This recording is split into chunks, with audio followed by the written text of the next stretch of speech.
राना साहब, एक तो बजट भी पास हो गया, फिर इमरान खान साहब ने कह भी दिया कि जी हमारे अलावा कोई चॉइस ही नहीं है। बिलावल भी और नून लीग भी कहती है कि जी इस्तीफा दे घर जाएं, तो वो तो कह रहे हैं कि मेरे अलावा कोई चॉइस, हमारे अलावा कोई चॉइस नहीं है। तो फिर किस तरह से आपने तो मुतालबा कर दिया मिड टर्म इलेक्शंस का? देखिए सामा, ये बात किसी का भी कहना जो है ये तो इतराफ़ जुर्म है। और जब कोई आदमी ये कहता है कि मैं इस काबिल तो नहीं हूँ लेकिन मैं फलां की मजबूरी हूँ, तो वो अपने मतलब क्या सोच रहा होता है? वो अपने मतलब ये सोच रहा होता है कि मैं यानी इस काबिल तो नहीं हूँ लेकिन क्योंकि मेरे अलावा कोई चॉइस नहीं है। इमरान खान साहब का बतौर वज़ीर आज़म ये कहना कि मेरे अलावा कोई और चॉइस नहीं है, इट मीन्स कि वो नाकाम हो चुके हैं। वो इस मुल्क को इन बहरानों से निकालने की बजाय इन बहरानों की दलदल में मजीद जो है वो धंसते जा रहे हैं। और वो इस खुशफहमी में बैठे हैं कि अपने दोस्तों को ये यकीन दिला के अपने साथ रखना चाहते हैं कि फिक्र ना करें, हमारे अलावा क्योंकि कोई चॉइस नहीं है, तो इसलिए हम जितना मर्जी बुरा करें और जितना मर्जी जो है वो हम जो है वो अदम परफॉर्मेंस हमारी हो, गवर्नेंस हमारी जितनी मर्जी नाकाम हो, क्योंकि कोई और ऑप्शन नहीं है, तो लिहाजा फिर जो है वो जैसे तैसे भी हैं हम ही हैं। लेकिन तो ये मैं समझता हूँ कि बहुत ही जो है वो काबिल रहम और इंतहाई तशवीरनाक सूरत हाल है। लेकिन राना साहब, एक और चीज, जितने अलाइज हैं वो सारे नाराज हैं हुकूमत से, चाहे वो MKM है, चाहे मैंगल साहब है, चाहे चौधरी बरादरान है, चाहे DDA है, सब नाखुश हैं और अपोजिशन से राब्तों में भी हैं। लेकिन जब वक्त पड़ता है तो वो गवर्नमेंट को जाके वोट भी डाल देते हैं।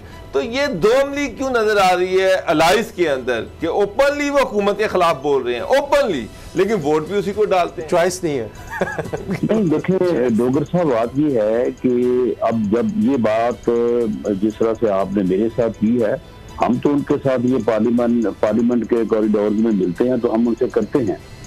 मामला ये है कि इस वक्त सूरत हाल ये है कि ये चौधरी शुजात ने आज से को 8 महीने पहले कहा था कि एक वक्त ऐसा आएगा इस मुल्क के ऊपर जिस तरह से हम अब बर्बादी की तरफ जा रहे हैं कि कोई बंदा इस मुल्क का वज़ीर आज़म बनने को तैयार नहीं होगा। इस वक्त सूरत हाल ये है कि कोई भी पार्टी जो है वो इस बात के लिए तैयार नहीं है कि इन हाउस चेंज ला के तो जो है वो आगे आए और आके इस बहरान से मुल्क को निकाले।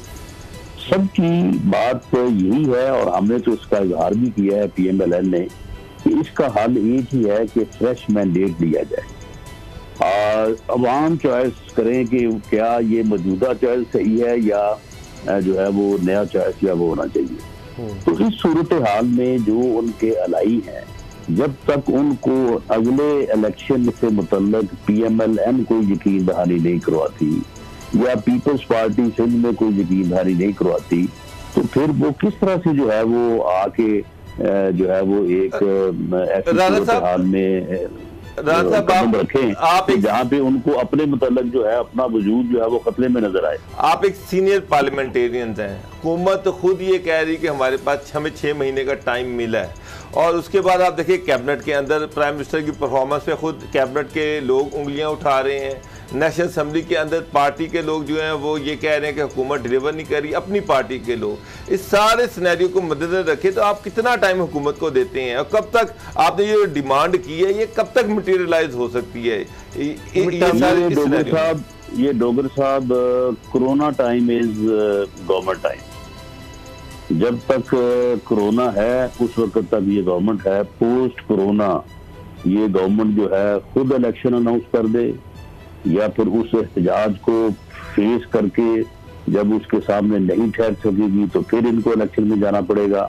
लेकिन ये पोस्ट कोरोना जो है PMLN नहीं बल्कि तमाम अपोजिशन जमातें नेक्स्ट वीक इकट्ठी हो रही हैं। ये शायद मुतालबे की सूरत में भी जो है वो बात सामने आ जाए। मैं कबल वक्त ये बात करता अच्छा नहीं लगता अगले हफ्ते, तो क्योंकि जब तक कोरोना है उस वक्त तक ना जलसा हो सकता है, ना जुलूस हो सकती है, ना रैली हो सकती है, ना घिराव हो सकता है, ना इलेक्शन हो सकता है। लेकिन राना साहब, ये corona time is government time. लेकिन राना साहब, ख्वाजा आसिफ ने भी कल जब एक मुश्तरका प्रेस कॉन्फ्रेंस की बिलावल भुट्टो जरदारी के साथ, तो उसमें कहा जी हम हर आईनी रास्ता इस्तेमाल करेंगे। चार्ट ऑफ डेमोक्रेसी में भी ये था कि वक्त ने अब डिस्टेबलाइज अगर करेंगे हम पॉलिटिकल प्रोसेस को तो फिर होगा ये, कोई भी आएगी गवर्नमेंट तो जो अपोजिशन में होगा 2 साल बाद वो भी यही काम करेगा कि जनाब ये, उससे तो कोई मसला हल नहीं होगा। तो क्या ये सामा देखे ना, नहीं सामा देखे, आज देखिए मनी बिल जो है ये गवर्नमेंट का एक कॉन्फिडेंस, वोट ऑफ कॉन्फिडेंस होता है गवर्नमेंट का जी। आज आप देखें हमने तो अक्सरियत साबित नहीं करनी थी, हमारा तो दावा ही नहीं है कि हमारे पास अक्सरियत है, और ना अक्सरियत साबित करना अपोजिशन का काम होता है, और ना ही जो है वो हमने कोई मनी बिल जो है वो पास करवाना था। ये मनी बिल पास करवाना था गवर्नमेंट ने। अब ये देखें कि एट लीस्ट मेजोरिटी वोट जो है वो 172 है, 172। वज़ीर आज़म को कम से कम 172 वोट चाहिए, तो फिर जाके उसकी इक्वल बनती है। आप ये देख लें कि पिछले 3 दिन से पूरी गवर्नमेंट जो है वो सर के बल हुई है, और तमाम अलाइज को इन्होंने ये लाए हैं, और अलाइज इस तरह से आए हैं कि जिस तरह से आखिरी बार इनको वोट दे रहे हैं। तो फिर भी आप ये देख लें कि इनके पास इक्वल फिगर भी नहीं है। आप दुरुस्त फरमा रहे हैं। असद उमर साहब ने कहा है कि पिछले साल हमने 29 वोट थे हमारे ज्यादा, इस दफा हमने 41 ज्यादा लिए, 160 उनके और 119 मुखालफत में आए ये मनी बिल के। तो उस लिहाज से वो तो कॉन्फिडेंट है कि पिछले साल की निस्बत हमने ज्यादा ले लिया है लीड। नहीं देखिए मेरी बात सुने, बात ये है कि ये तो गवर्नमेंट ने अपना अक्सरियत साबित करनी है। ये 172 की अक्सरियत है कि हमारे पास यानी वोट ऑफ कॉन्फिडेंस है, और हम ये मनी बिल पास करवाने, ये गवर्नमेंट का काम है, ये हमारा काम है। हमारे वहाँ पे टोटल वो लोग बैठे होते जिन्होंने स्पीचेस करनी थी, 10 या 12 लोग, तो दैट वाज सफिशिएंट। हमने तो कोई ऐसा, हमने कोई डिनर नहीं किया रात, ना हमने जो है वो अपने लोगों को जो कोरोना पेशेंट थे पॉजिटिव, ना हम उनको लेके आए, उनको भी लेके आए। इनके आज 12 बंदे वो थे जो कोरोना पॉजिटिव थे, उनको भी लेके आए थे। तो इसके बावजूद इनका ये हाल है। तो हमारे तो लीडर ऑफ द अपोजिशन भी ड्यू टू कोरोना पॉजिटिव वो आज नहीं है। तो ये तो इन्होंने साबित करना ही नहीं। एक और चीज माजी में ये देखा गया कि जब भी एपीसी हुई और एपीसी के जो भी फैसले हुए वो कंसेंसस के साथ फैसले हुए, लेकिन उसकी इम्प्लीमेंटेशन नहीं हो सकी। जब इम्प्लीमेंटेशन का वक्त आया सारी अपोजिशन पार्टीज जो हैं वो अलग-अलग हो गई। सेनेट में आप देख लें, चाहे उससे पहले जलसे एहतजाज की बात कर लें, तो धरने की बात कर लें, तो अभी भी आप कितने उम्मीद है कि ये जो आप कह रहे हैं कि एपीसी होगी तो उसमें जो भी फैसला होगा उसमें सारी पॉलिटिकल पार्टीज जो हैं, अपोजिशन पार्टी जो हैं वो इकट्ठी रहेंगी? नहीं देखिए बात ये है कि इससे पहले एपीसी में जो फैसला हुआ था और उस फैसले में इत्तेफाक नहीं हो सका था। देखिए आप इन चीज़ों को बड़ा माइन्यूटली वाच करते हैं कि जो धरना मौलाना फजल रहमान साहब ने दिया था, उस धरने के मुतल्लिक पीपल्स पार्टी पहले दिन से ये इस ख्याल से थी कि हमें धरना जो है वो नहीं देना चाहिए। वो ये कहते थे कि फिलहाल धरना आप ना दें और सिर्फ जो है वो हम जो है वो एक दफा यहाँ पे इकट्ठे होके एक जलसा करें।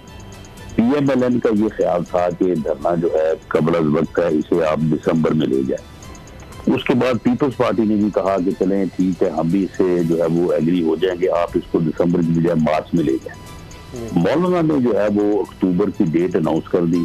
उसके बाद दोनों पार्टियों ने मौलाना साहब की मिन्नत समाजित की कि आप इसको या दिसंबर में ले जाए या मार्च तक ले जाएं। लेकिन मौलाना ने इस बात पे जिद की और दोनों पार्टियों को कहा कि जी बिल्कुल मैंने अनाउंस कर दिया, मैंने अब जाना ही जाना है। तो फिर हमने उनके साथ यानी उनका बाइकआउट नहीं किया, बल्कि उनके साथ हमने तवावन ही किया। गो हम उनके साथ धरने में आगे नहीं बैठे, लेकिन हर जगह पे उनका इस्तकबाल भी किया, उनके साथ हज़ारे जगेती भी किया। अब अगर कोई फैसला होता है तो उसमें ये बात जरूरी है कि कंसेंसस के साथ फैसला हो। ये नहीं कि PMLN जिद करे कि जी नहीं जी बस ये फलां डेट को होगा, उसके अलावा ना आगे होगा ना पीछे होगा। तो ये दरअसल जो इससे पहले ये आईनी तरीका क्या होगा, तो इस मरतबा जो है तहरीके अदम इत्तेमाद रखा जाए। तहरीके अदम इत्तेमाद क्या लाएंगे? क्योंकि बिलावल साहब ने तो कहा जी इस्तीफा दें वज़ीर आज़म, घर जाएं। तो शाह कुरैशी साहब कह रहे हैं कि आपके कहने पे तो हम इस्तीफा नहीं देना। तो इस तरह से तो नहीं हुकूमत जाती होती। या तो आपके पास आईनी तरीका है कि अदम इत्तेमाद हो, या कोई वो अदालत में से केस कुछ इस तरह का आ जाए। तो उसके बगैर आपको क्या लगता है एपीसी क्या, यानी जाहिर है वो तो पार्टी ने फैसला करना है, जाती तौर पर अगर प्राइम मिनिस्टर इस्तीफा नहीं देते अपोजिशन के दबाव पर, आपके पास आईनी रास्ता क्या है? देखें, आईनी रास्ता जो है, अगर वज़ीर आज़म इस्तीफा नहीं देते तो उन्हें वोट ऑफ कॉन्फिडेंस का कहा जा सकता है।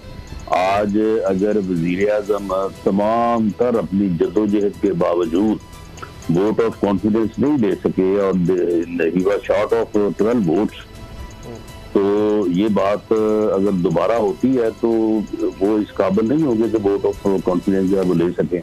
लेकिन मैंने जिस तरह से पहले अर्ज किया कि ये कोरोना टाइम जो है जी ये टाइम सूट नहीं करता किसी को भी इस किस्म की पॉलिटिकल जो है वो बहादुराई के लिए। आखिर लोगों का भी आपने हमें कल नहीं छोड़ना कि जी इधर लोग मर रहे हैं, इधर ये हो रहा है और आप जनाब लगे हुए हैं वोट ऑफ नो कॉन्फिडेंस के ऊपर, आपका तो लोगों के साथ कोई तल्लुक ही नहीं है। तो हमें ये भी तो सारी चीजें देखनी पड़ेंगी ना कि हमने कौन सा स्टेप जो है वो किस जो है वो राणा साहब सनाउल्लाह साहब हमारे साथ हैं और कह रहे हैं कि सिर्फ जितने अरसा कोरोना की वबा है मुल्क में तब तक का ही वक्त है हुकूमत के पास, और उसके बाद अपोजिशन का लाहेमल ऐसा होगा कि हुकूमत को जाना होगा। राणा साहब अभी एक बात बजट के हवाले से कर लें, फिर सेनेट की बात करनी है। मरीम नवाज साहिबा का भी एक बड़ा अहम रोल हो सकता है आपकी एहतजाजी तहरीक में, जिस तरह की भी हो।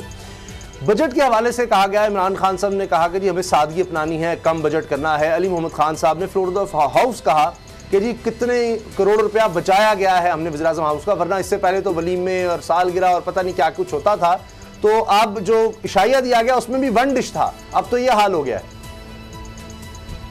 नहीं देखिए, सामा बजट डॉक्यूमेंट्स आपके पास ही पड़े होंगे। जब पीएम ऑफिस का खर्चा जो है वो 98 करोड़ था, गलबन जो 2017-18 का जो है वो बजट था, तो उस वक्त ही इन्होंने आके कहा था कि जी ये देखें इतनी अय्याशी, इतना खर्चा, या ये यहाँ पे ये हो रहा था, वहाँ पे वो हो रहा था, और उसके बाद वहाँ पे जी भैंसें रखी हुई हैं, जी वहाँ पे जी गाड़ियाँ हैं। तो इस साल जो ये साल अब 30 जून को खत्म होने जा रहा है, इस साल में जो पीएम ऑफिस का खर्चा है वो 117 करोड़ रुपए है। अब ये आप देख लें कि 98 करोड़ में जो अय्याशियां हो रही थी, तो क्या वो जो है वो 117 करोड़ में जो है वो हो रही है, और 117 करोड़ कम है या 98 करोड़ जो है वो कम है। इसी तरह से जो सिविल गवर्नमेंट का खर्चा होता है, मिसाल के तौर पे आप इंटीरियर डिवीजन का ले लें, ये सारे जो अपना डिपार्टमेंट्स है, ये FIA है, दूसरे IB है, तो उसका जो है वो 2017-18 में जो है उसका 109 बिलियन था, तो इस साल इन्होंने 157 अरब रुपए उसका खर्चा रखा है। पिछले साल से 17% जो है वो बढ़ाया है, और पिछले साल का खर्चा 139 अरब रुपए था। अच्छा, वो टोटल सिविल गवर्नमेंट का खर्चा है, यानी जिसमें पूरी सिविल गवर्नमेंट जो है वो कास्ट करती है, आप ये कह लें। तो वो तकरीबन हमारे जमाने में जो है वो कुछ 860 के करीब था, तो इस साल इनका जो है वो 476 अरब रुपए है। तो कहाँ गई वो बचतें, कहाँ गए वो सारा? राणा साहब एक और चीज बड़ी अहम, एक और चीज बातें हो रही, वो कह रहे हैं जी इस साल 275 अरब रुपए की बेज़ाब्तियां सामने आई हैं। आपने चूंकि सिविल एडमिनिस्ट्रेशन की बात की, मुख्तलिफ महकमों में, वजारतों में, और जनाब पिछले दौर में 1500 अरब की बेज़ाब्तियां थी, यानी 1.5 ट्रिलियन कह रहे हैं वो, कि जी हमने 98% ये कम कर दिया है करप्शन। सुन लें, 270 अरब रुपए की जो बेज़ाब्तियां हैं उनमें ऑडिट ऑब्जेक्शन होते हैं जो बाद में सेटल हो जाते हैं, 1500 के भी सेटल हो गए होंगे। लेकिन असल बात ये है कि इस ऑडिट रिपोर्ट में 12 अरब रुपए की जो है वो जाली रसीदें हैं। ऑडिटर जनरल ने कहा है कि उन्होंने जाली रसीदें पेश करके 12 अरब रुपए जो है वो इस मुल्क का, इस कौम का लूटा है एक साल में। अब आप ये देखें कि ये जाली रसीदें 12 अरब रुपए की जो है ये खा गए हैं जाली रसीदें पेश करके। इस किस्म की तो जो है वो सूरत हाल इससे पहले कभी देखने को नहीं आई। राणा साहब, ऑडिट ऑब्जेक्शन होते हैं वो सेटल हो जाते हैं। राणा साहब, चीनी माफिया के सामने हुकूमत बेबस, आटे के सामने बेबस, महंगाई के सामने बेबस, पेट्रोल के सामने बेबस। पेट्रोल सस्ता किया, मिल ही नहीं रहा था। ब्यूरोक्रेसी जो है वो इनके अहकामात नहीं मान रही। मुझे ये बताएं कि इतनी बेबसी क्यों है? आप इतना अरसा हुकूमत में रहे, आप मिनिस्टर रहे, ये बेबसी, ये जो हुकूमत की बेबसी है, ये आप इसको किस तरह से देख रहे हैं? नहीं डोगर साहब, ये हुकूमत तो कर ही नहीं रहेगी। ये हुकूमत करेंगे तो हुकूमत की कोई रेट, कोई उसकी असरशन होगी ना। ये तो और काम कर रहे हैं। अब आप मुझे बताएं कि रात इन्होंने तकरीर की है, अब आप ये देखें कि वज़ीर आज़म ये कह रहा है कि देखें ये जितनी भी मुश्किलात हैं, ये जो भी सारे बहरान हैं, ये सारी परेशानियां, ये मुश्किलात जो हैं, ये मैं आसानी पैदा कर सकता हूँ। सिर्फ 8 या 9 आदमी हैं, अगर उनको मैं कह दूं कि तुम्हारे खिलाफ जो है वो केसेस नहीं होंगे तो ये सारा कुछ खत्म हो जाएगा। तो भाई खुदा के बंदे, अगर सिर्फ 8-9 आदमियों का मामला ही है, कभी तो तुम कहते थे कि जनाब 3000 अरब रुपया लुट गया है, 11,000 अरब रुपया बाहर पड़ा है, 200 अरब रुपया जो है वो लोगों ने लूट के बाहर ले गए। मैंने ये हर चीज लानी है, मैंने मुल्क को खुशहाल करना है, मैंने कर्जे वापस करने हैं, मैंने ये करना है। वो भाई वो सारा कुछ ही खत्म हो गया। अब सिर्फ 8-9 बंदों के केस रह गए। वो भाई अगर सिर्फ 8-9 बंदों की वजह से ये सारा बहरान है और 22 करोड़ अवाम जो है वो जिल्लत की गहराइयों में, और ये महंगाई और ये आटा अपना जो है डकैती, चीनी डकैती, ये पेट्रोल, ये अद्वियात जो है ये 400 गुना बढ़ गई। ये सारा फसाद अगर सिर्फ 8 या 9 बंदों की वजह से है तो भाई तुम हमें बता दो कि जी ये 8-9 बंदे हैं, ये अपने केस कबूल कर लें, ये मान जाएं कि जी हमारे खिलाफ ये केस जो है आप पेश कर दें तो सारी आसानी पैदा हो जाएगी, सारा कुछ खत्म हो जाएगा। ये हमें बताएं, हम जो है वॉलंटियर करने को तैयार हैं। वो 8-9 बंदों की हम मिन्नत कर देंगे कि जनाब आप मेहरबानी करें, अपने खिलाफ जो है ना वो केसेस कबूल कर लें और ये सारा जो है ना ये खत्म करें। राना साहब, अब ये इनकी जो है, ये इनकी साइकी है, ये गवर्नमेंट तो कर ही नहीं रहे, ये तो सिर्फ इंतकाम ले रहे हैं। सिर्फ राना साहब, पंजाब के एक वज़ीर आला हैं जो अभी सीख रहे हैं, अब तक कितना कुछ सीख चुके हैं, आप बड़ा करीब से देखते हैं, काफी वारदातें उनके भी सामने माशाल्लाह आ रही है, बरीक बरीक काम डाल रहे हैं। नहीं वो उनके काम जो है ना बिल्कुल बहुत यानी बारीकी में है, क्योंकि वो रिमोट कंट्रोल है, उनको कंट्रोल सारा जो है वो बड़ी गाला से ही हो रहा है।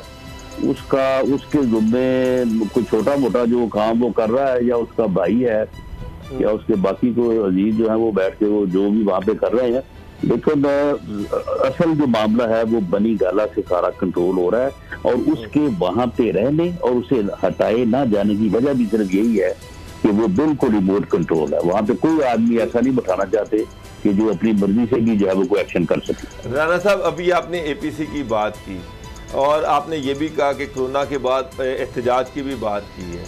वक्त ने ये साबित किया कि नून लीग के अंदर मरियम नवाज एक पॉपुलर लीडर है। मुश्किल हालात में उन्होंने बड़े बड़े जलसे किए और वो क्राउड पुलर हैं।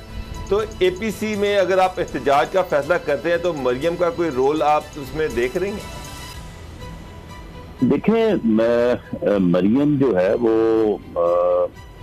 यानी एज फ्यूचर लीडर जो है वो PMLN के वर्कर्स ने, PML के वोटर सपोर्टर ने जो है उसको एक्सेप्ट किया है। और इसका अंदाजा जो है वो आपने देखा ही होगा, जब इससे को आज से 1 साल पहले जब मियां नवाज शरीफ साहब ने यह फैसला किया था कि उनको जो है वो अवामी राब्ता के ऊपर जो है वो बाहर जो है वो लोगों से वो राब्ता करे, तो वो जहाँ जहाँ भी गई, वो मंडी, बहाउद्दीन, सरगोदा, खुशाब, पाकपतन, और जब वो फैसलाबाद गई है मेरे घर, तो आप डोगर साहब यकीन करें कि वो कोई 6 बजे वहाँ उन्होंने जो है वो इंटरचेंज फैसलाबाद का, तो वहाँ से मेरा घर जो है वो टोटल को 20-25 मिनट की जो है वो ड्राइव है। तो वो वहाँ से जो चली है और वो रात 3 बजे पहुंची है मेरे घर, और हजारों लोग उनकी गाड़ी के साथ जो है वो दौड़ रहे थे। और जब वो 3 बजे वहां पे पहुंचे हैं तो वहां पे भी ताहद्दे नजर लोग अंधेरे में खड़े थे। और जबकि पुलिस ने जो है वो रास्ते में बार बार उनके ऊपर जो साथ जुलूस था उसको पीछे से काटा, लाठीचार्ज किया, 500 लोगों को जो है उनके खिलाफ मुकदमा दर्ज किए, उनको गिरफ्तार किया। तो ये देखिए, ये अब पार्टी जो है ये उनको किस वक्त जो है वो कौन सा वक्त होगा कि जब उनको अवामी रास्ते पे निकाला जाएगा और उससे जो है वो पॉलिटिकल जो है वो एक माहौल बनाया जाएगा। ये फैसला जो है ये पार्टी ने करना है, ऐसे ही तो नहीं कि हम सिर्फ 2 जलसे करने के लिए जो है उनको कहेंगे जी 2 जलसे कर दे और उसके बाद फिर आप घर बैठ जाए। चले, हमें भी इंतजार है आपका एपीसी ये होती है, आप अगले हफ्ते होगी और उसमें देखते हैं क्या फैसले होते हैं। एक दौर में तो नहीं, फैसला शायद सामने आ जाएगा। बहुत बहुत शुक्रिया रना सनाउल्लाह। सब्सक्राइब करें और बेल दबाएं ताकि कोई खबर रह न जाए।